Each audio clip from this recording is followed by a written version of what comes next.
الحمد لله نحمده ونستعينه ونستغفره ونعوذ بالله من شرور أنفسنا ومن سيئات أعمالنا من يهد الله فلا مضل له ومن يضلله فلا هادي له ونشهد أن لا إله إلا الله وحده لا شريك له ونشهد أن محمدا عبده ورسوله أرسله الله بالحق بشيرا ونذيرا وداعيا إلى الله بإذنه وسراجا منيرا فقد قال الله تعالى في كلامه المجيد والفرقان الحميد أما بعد فأعوذ بالله من الشيطان الرجيم بسم الله الرحمن الرحيم ولا يغتب بعضكم بعضا أيحب أحدكم أن يأكل لحم أخيه ميتا فكرهتموه وقال تعالى إن الله وملائكته يصلون على النبي يا أيها الذين آمنوا صلوا عليه وسلموا تسليما اللهم صل على محمد وعلى آل محمد كما صليت على إبراهيم وعلى آل إبراهيم إنك حميد مجيد اللهم بارك على محمد وعلى آل محمد كما باركت على إبراهيم وعلى آل إبراهيم إنك حميد مجيد আলহামদুলিল্লাহ অন্তরের অন্তরস্থল থেকে কৃতজ্ঞতা প্রকাশ করতেছি সর্বশক্তিমান মহান রব্বুল আলামিনের প্রতি, যিনি আপনাকে আমাকে দুনিয়াবি সকল কাজ থেকে মুক্ত করে মহান আল্লাহ তাআলার পবিত্র ঘর মসজিদে এসে সালাতুল জুমআহ আদায়ের নিয়তে দ্বীনি ইলম শিক্ষার উদ্দেশ্যে কোরআন হাদিস থেকে কিছু কথা শোনার জানার, এগুলা আমাদের দৈনন্দিন জীবনে আমলের নিয়তে তার পবিত্র ঘরে আসার যে সৌভাগ্য দান করলেন, এই জন্য আমরা সেই মহান রব্বুল আলামিনের প্রতি অন্তরের অন্তরস্থল থেকে কৃতজ্ঞতা প্রকাশ করি। সবাই বলি আলহামদুলিল্লাহ। সম্মানিত হাজিরিন, আজকে আমাদের আলোচনার মূল বিষয়বস্তু হলো গীবতের ভয়াবহতা সম্পর্কে। প্রথমে আমরা জানব গীবতের পরিচয়। নবী করিম সাল্লাল্লাহু আলাইহি ওয়াসাল্লাম সাহাবীগণকে লক্ষ্য করে বললেন, তোমরা কি জানো গীবত কি? সাহাবা ইকরাম রাদিয়াল্লাহু তাআলা আনহুরা বললেন, আল্লাহ ও তার রাসূলই অধিক জ্ঞাত এ সম্পর্কে। মহানবী তখন বললেন, তোমার ভাই যে কথা অপছন্দ করে তার সম্পর্কে সে কথা বলার নামই হলো গীবত। সাহাবারা আবার জিজ্ঞাসা করল, ইয়া রাসূলুল্লাহ, আমি যা বলছি তা যদি আমার ভাইয়ের মধ্যে থাকে? নবী সাল্লাল্লাহু আলাইহি ওয়াসাল্লাম তখন বললেন, তুমি যা বলছো তা যদি তার মধ্যে বিদ্যমান থাকে তবেই তুমি তার গীবত করলে, আর যদি তার মধ্যে এই দোষগুলা না থাকে তাহলে তুমি তাকে অপবাদ দিলে। সম্মানিত হাজিরিন, আল্লাহ রাসূল স্পষ্টভাবে বলেছেন যে তোমার ভাইয়ের কোনো কিছু, কোনো কথা যদি তোমার অপছন্দ লাগে আর সেটা যদি তুমি মানুষের কাছে বলো, তাহলে সেটা গীবত হবে। আর যদি তার কোনো দোষ ত্রুটি, তার যদি কোনো কথা তোমার অপছন্দ লাগে আর সেগুলা যদি তুমি গোপন করো, তাহলে তুমি মুমিন হবে। আর এগুলা যদি তার মধ্যে না থাকে, হিংসার বশীভূত হয়ে তুমি যদি তার সম্পর্কে কোনো বদনাম রটনা করো, তাহলে সেটা তাকে তুমি অপবাদ দিলে। মুসলিম মিশকাত 4828 নং হাদিস, সুনানে আবু দাউদ 4874 নং হাদিস। সম্মানিত হাজিরিন, গীবত ভয়াবহ একটি ব্যাপার।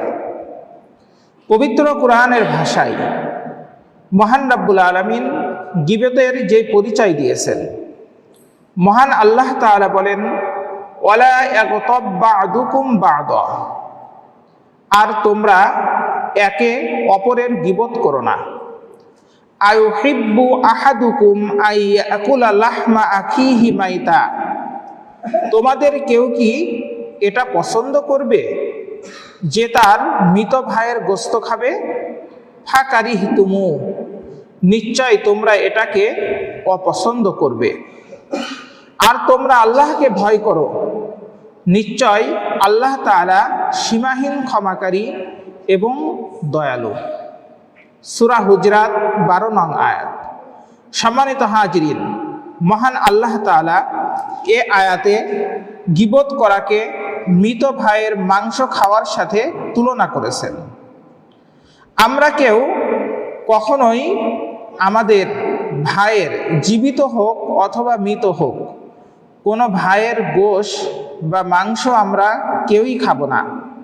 এটাকে আমরা খাওয়ার চিন্তাও কল্পনা করি না, কারণ এটা একটা নিকৃষ্টতম, জঘন্যতম একটি কাজ। তেমনইভাবে আল্লাহ তাআলা গীবতকে এর সাথেই তুলনা করেছেন যে এরকম নিকৃষ্টতম এবং জঘন্যতম কাজ হলো গীবত করা। পবিত্র হাদিসের ভাষায় গীবত, গীবতের ভয়াবহতা বোঝানোর জন্য বহু হাদিসে মহানবী সাল্লাল্লাহু আলাইহি ওয়াসাল্লাম বর্ণনা করেছেন গীবতের ভয়াবহতা সম্পর্কে। রাসূলুল্লাহ সাল্লাল্লাহু আলাইহি ওয়াসাল্লাম বলেন, আল গীবাতু আশাদ্দু মিনাজ জিনা, গীবত জিনা করা থেকেও মারাত্মক।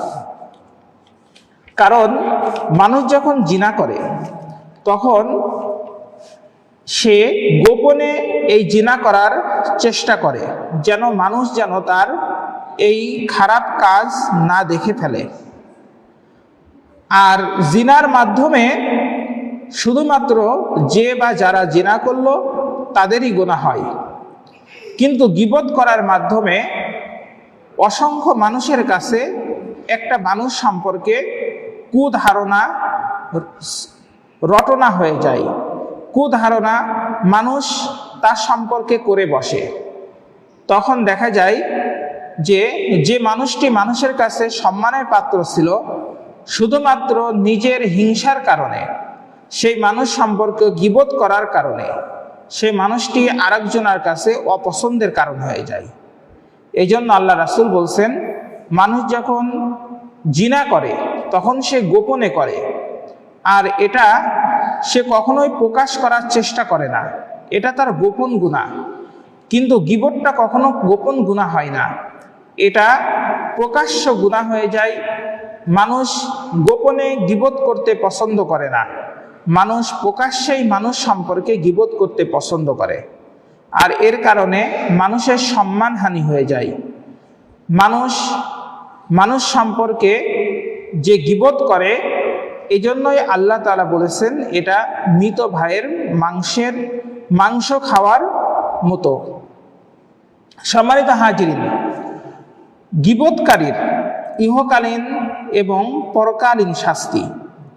হযরত আবু বারজাহ আল আসলামী রাদিয়াল্লাহু তাআলা আনহু হতে বর্ণিত, তিনি বলেন, যেসব লোক যারা কেবল মুখেই ঈমান এনেছে কিন্তু অন্তরে ঈমান আনেনি, তোমরা মুসলিমদের গীবত করবে না ও দোষ ত্রুটি তালাশ করবে না, কারণ যারা তাদের দোষ ত্রুটি খুঁজে বেড়াবে আল্লাহ তাদের দোষ ত্রুটি খুঁজবেন, আর আল্লাহ কারোর দোষ ত্রুটি তালাশ করলে তাকে তার ঘরের মধ্যেই অপদস্থ করে ছাড়বেন। সুনানে আবু দাউদ 4880 নং হাদিস।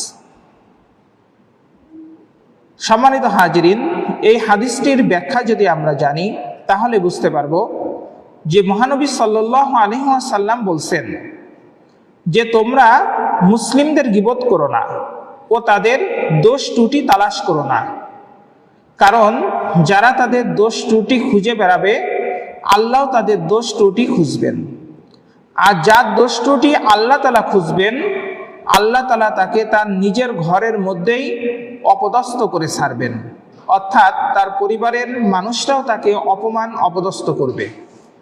এই জন্য দুনিয়াবি যে শাস্তি তার মধ্যে একটা ভয়ঙ্কর শাস্তি হলো গীবতকারীকে তার পরিবারের মানুষ অপদস্থ করবে, আল্লাহ তাআলা তাকে অপদস্থ করবেন, লাঞ্ছিত করবেন, অপমানিত করবেন।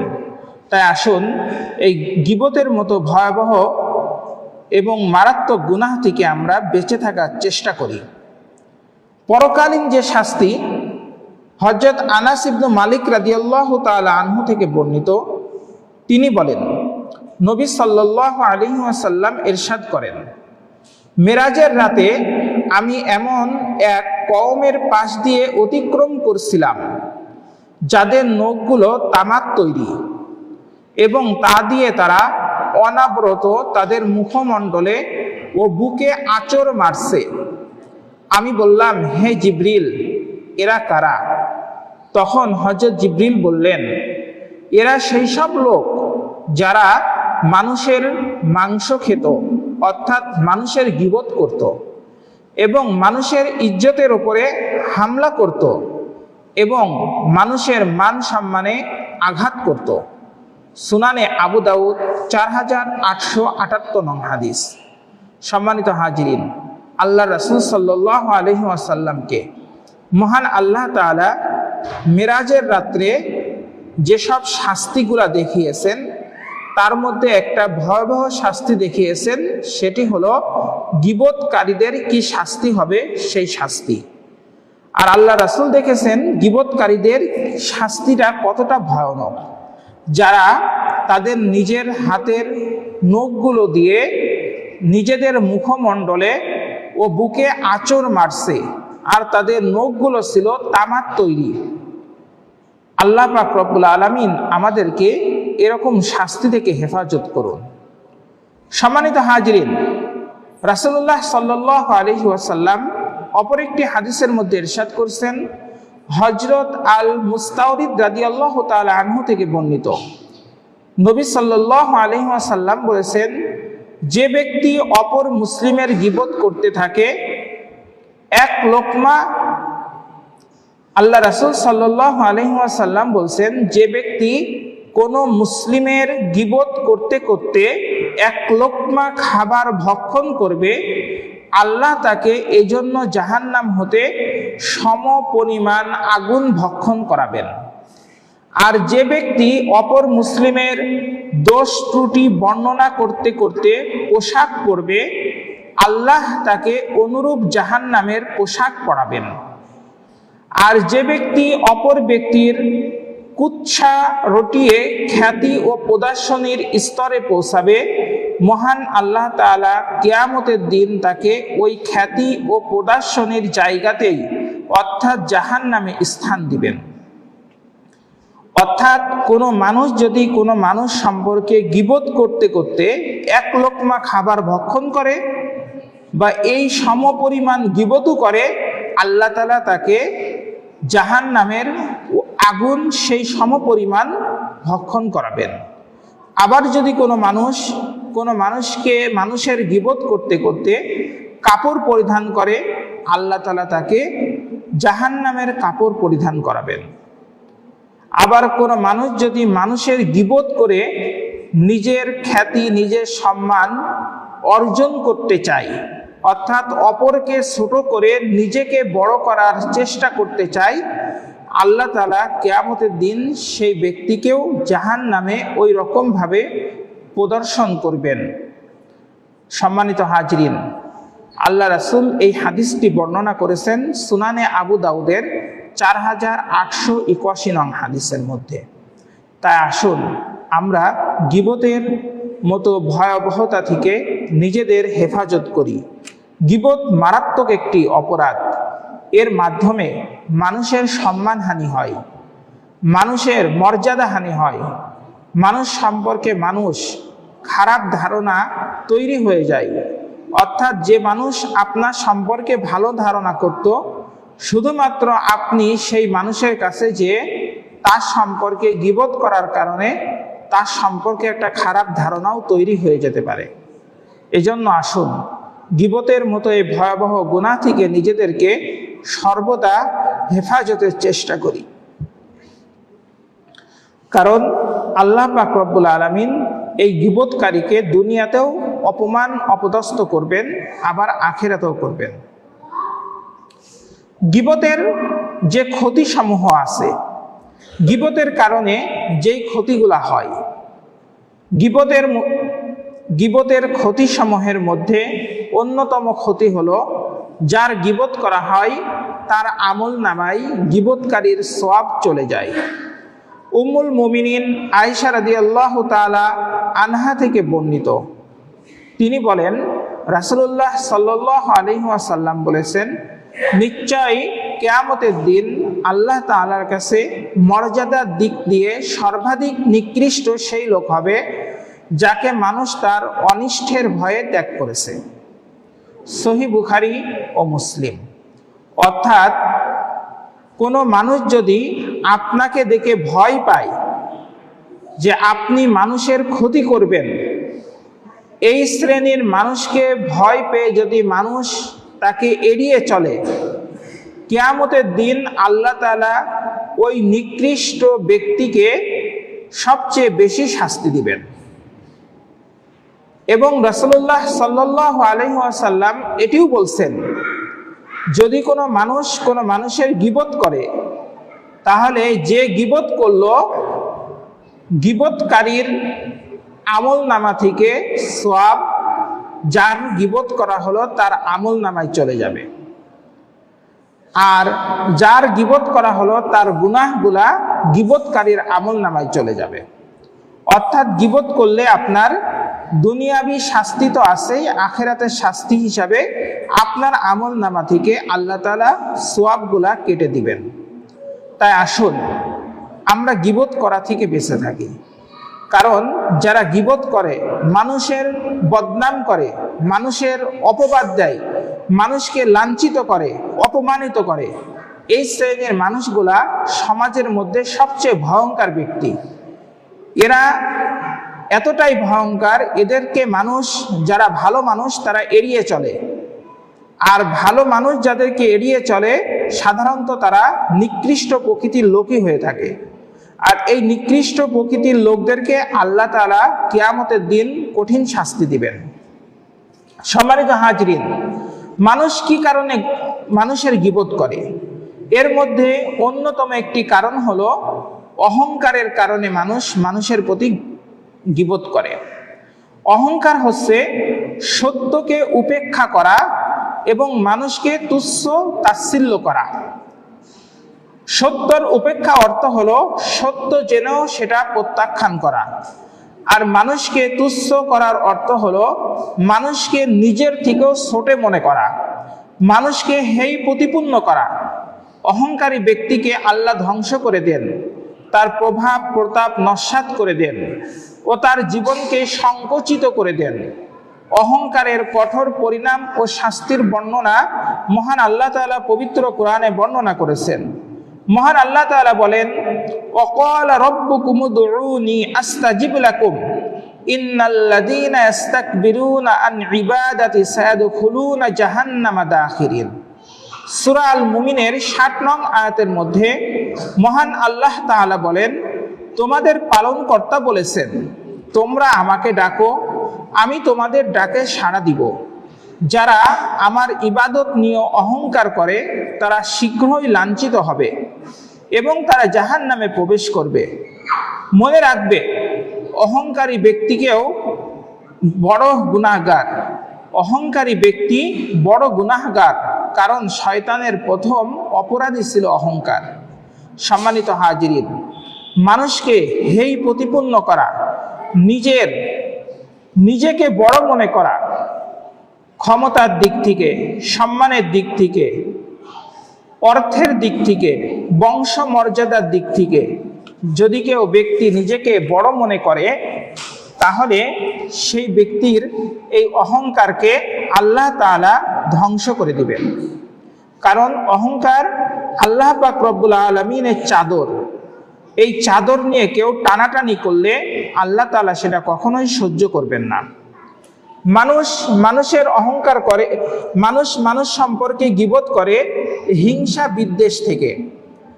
যখন মানুষের মধ্যে কোনো মানুষের ভালো কিছু দেখে, মানুষের ভালো গুণ দেখে তার সহ্য হয় না, তখন মানুষ নিজের মধ্যে হিংসা বিদ্বেষ পোষণ করে। আর এই হিংসা বিদ্বেষ থেকেই মানুষের প্রতি গীবত করে থাকে। অর্থাৎ অপরের ভালোটি দেখে যখন সে সহ্য করতে পারে না, তখন তার সম্পর্কে বদনাম রটায়। আর হিংসা সম্পর্কে রাসূলুল্লাহ সাল্লাল্লাহু আলাইহি ওয়াসাল্লাম বলছেন, আল হাসাদু লা ইয়াকুলুল হাসানাত কামা তাকুলুন নারুল হাতাব।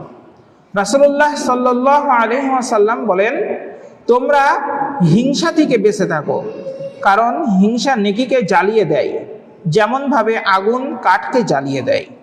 সম্মানিত হাজির, মানুষ সম্পর্কে গীবত করে কখন?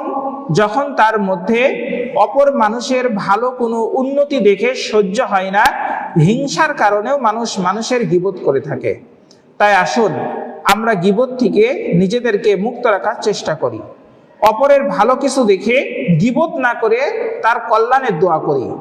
আর অপরের কল্যাণের দোয়া করলে মহান আল্লাহ তাআলা নিজেরও কল্যাণ দান করেন।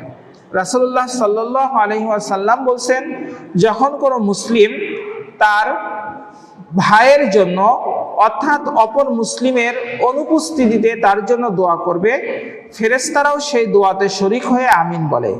আর ফেরেশতারা যেই দোয়াতে শরীক হয়ে আমিন বলে, আল্লাহ রাসূল বলছেন আল্লাহ তাআলা সেই দোয়াকে কবুল করেন।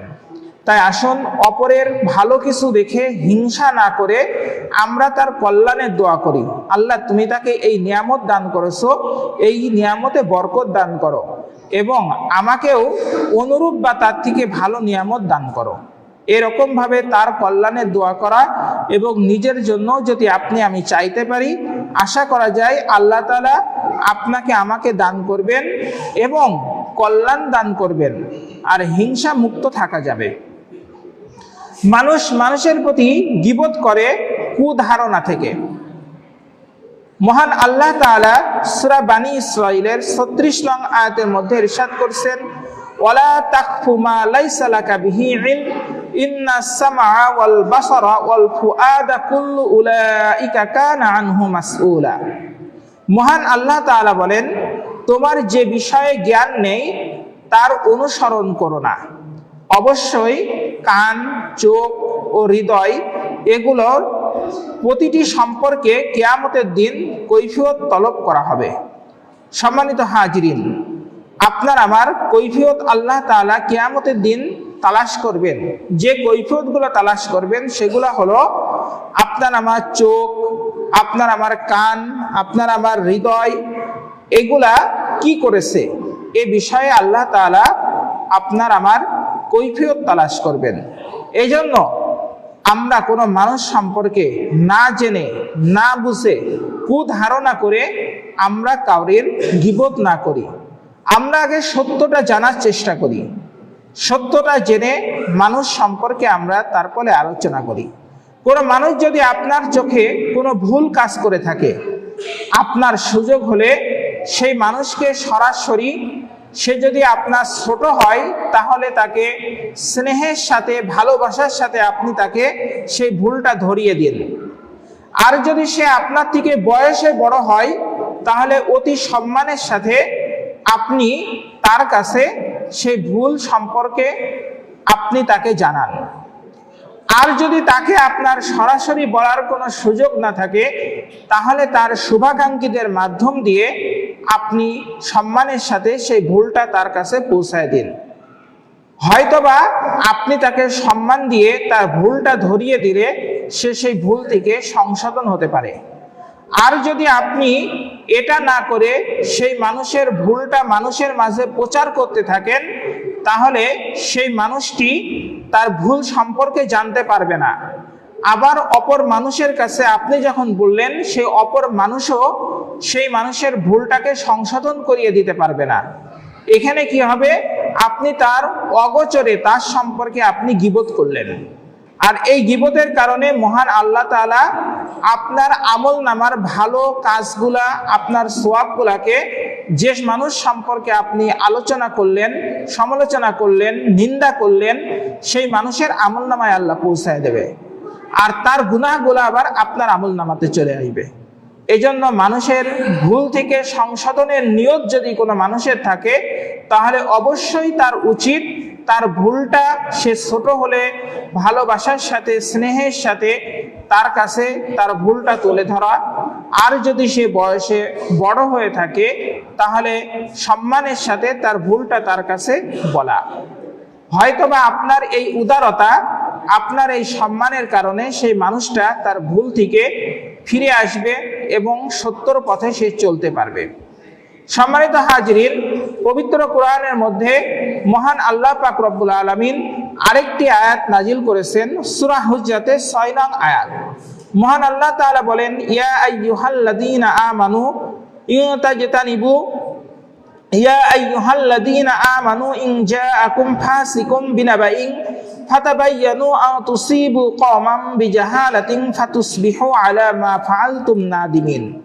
মহান আল্লাহ তাআলা বলেন, হে মুমিনরা, যদি কোনো পাপাচারী ব্যক্তি তোমাদের কাছে কোনো সংবাদ নিয়ে আসে, তোমরা তা পরীক্ষা করে দেখবে, যাতে অজ্ঞতাবশত তোমরা কোনো সম্পদের ক্ষতি সাধনে পবিত্র না হও এবং পরে যাতে নিজেদের কৃতকর্মের জন্য অনুতপ্ত হতে না হয়। সম্মানিত হাজিরিন, আমরা যারা মুমিন, আমাদের কাছে কোনো মানুষ যদি কোনো সংবাদ নিয়ে আসে তাহলে সেই সংবাদটা আগে আমাদের পরীক্ষা করে দেখতে হবে। হয়তোবা আপনি আমি পরীক্ষা না করে সেই সংবাদটা যাচাই বাছাই না করে সাথে সাথে বিশ্বাস যদি আপনি আমি করে নিই তাহলে এমন হতে পারে এই সংবাদ বিশ্বাস করে আপনি আমি কোনো মুমিনের ক্ষতি সাধন করে বসলাম। তার সম্পদ অর্থাৎ তার আত্মমর্যাদা, তার অর্থনৈতিক বিষয় হতে পারে, তার বিভিন্ন বিষয়ে আপনি আমি ক্ষতি সাধন করে বসতে পারি। আর যদি কোনো মানুষ এই ক্ষতি সাধন করে বসে না জানার কারণে, তাহলে সেই ব্যক্তিকে পরে বারবার অনুতপ্ত হতে হবে। এই বারবার যেন আপনাকে আমাকে অনুতপ্ত না হতে হয়, এই জন্যই মহান আল্লাহ তাআলা বলছেন, কোনো মানুষ যদি কোনো মানুষের কাছে সংবাদ নিয়ে আসে আর সে যদি পাপাচারী ব্যক্তি হয়ে থাকে তাহলে অবশ্যই মুমিন ব্যক্তির কর্তব্য হলো সেই সংবাদটা যাচাই বাছাই করা। সম্মানিত হাজিরিন, এজন্য আমাদের সকলের উচিত গীবত থেকে বেঁচে থাকা। আল্লাহ তাআলা আমাদেরকে এই জঘন্যতম পাপ থেকে হেফাজত করুন। আল্লাহ তাআলা আমাদের সকল মানুষ সম্পর্কে সুধারণা করার তৌফিক দান করুন। মানুষের ভালো গুণগুলা বেশি বেশি প্রকাশ করার তৌফিক দান করুন। কারণ রাসূলুল্লাহ সাল্লাল্লাহু আলাইহি ওয়াসাল্লাম বলছেন, মান সাতারা মুসলিমান সাতারাহুল্লাহু ফিদ দুনিয়া ওয়াল আখিরাহ। আল্লাহ রাসূল বলেন, কোনো ব্যক্তি যদি কোনো মুসলিমের দোষ ত্রুটিকে গোপন রাখে, কিয়ামতের দিন আল্লাহ তাআলাও তার দোষ ত্রুটিকে গোপন রাখবেন। কারণ দোষ ত্রুটি, ভুল ত্রুটির ঊর্ধ্বে আমরা কেউ নয়। মহানবী সাল্লাল্লাহু আলাইহি ওয়াসাল্লাম এই জন্যই বলেছেন যে আমরা যদি কোনো মানুষের ভুল ত্রুটিকে গোপন রাখি তাহলে আল্লাহ কিয়ামতের দিন আমাদের ভুল ত্রুটি গোপন রাখবেন। অপর একটি হাদিসে আল্লাহ রাসূল বলছেন, আল মুসলিমু মান সালিম আল মুসলিমুন মিন লিসানিহি ওয়া ইয়াদিহি। প্রকৃত মুসলমান সেই ব্যক্তি যার হাত এবং মুখ দ্বারা অপর মুসলমান নিরাপদ থাকে। তাই আসুন, গীবত আমরা মুখের দ্বারা করে থাকি, এই মুখকে আমরা পবিত্র রাখার চেষ্টা করি। আপনার আমার মুখের দ্বারা যেন কোনো মুমিন কষ্ট না পেয়ে থাকে, এরকম চেষ্টা আপনি আমি করার চেষ্টা করি। যদি চেষ্টা করতে থাকি, এক সময় দেখা যাবে আপনার দ্বারা আমার দ্বারা গীবতের মতো মারাত্মক গুনাহ থেকে আপনি আমি হেফাজতে থাকতে পারবো। আর যদি চেষ্টা না করি তাহলে কখনোই সম্ভব হবে না, কারণ গুনাহ মুক্ত আপনি আমি কেউই থাকতে পারবো না, কিন্তু গুনাহ মুক্ত থাকার জন্য চেষ্টা আপনি আমি সকলেই করতে পারবো। এরকম ইমানি শক্তি আল্লাহ আপনাকে আমাকে সকলকে দান করেছেন। সম্মানিত হাজরিন, তাই আসুন আমরা গীবতের মতো এই ভয়াবহ গুনাহ থেকে নিজেদেরকে মুক্ত রাখি, অপরের মান সম্মানের প্রতি খেয়াল রাখি, মানুষের মান ইজ্জতকে আমরা মূল্যায়ন করি। যদি আমরা এটা করতে পারি তাহলে আপনাকে আমাকেও আল্লাহ তাআলা দুনিয়া এবং আখিরাতে সম্মানিত করবেন। মহান আল্লাহ তাআলা আমাদের সকলকে গীবতের মতো পাপাচার থেকে হেফাজত রাখুন, ইমানি শক্তিকে বৃদ্ধি করে দিন, দুনিয়া এবং আখিরাতে কল্যাণ দান করুন। আমিন। ওয়া আখির দাওয়ানা আনিল হামদুলিল্লাহি রাব্বিল আলামিন।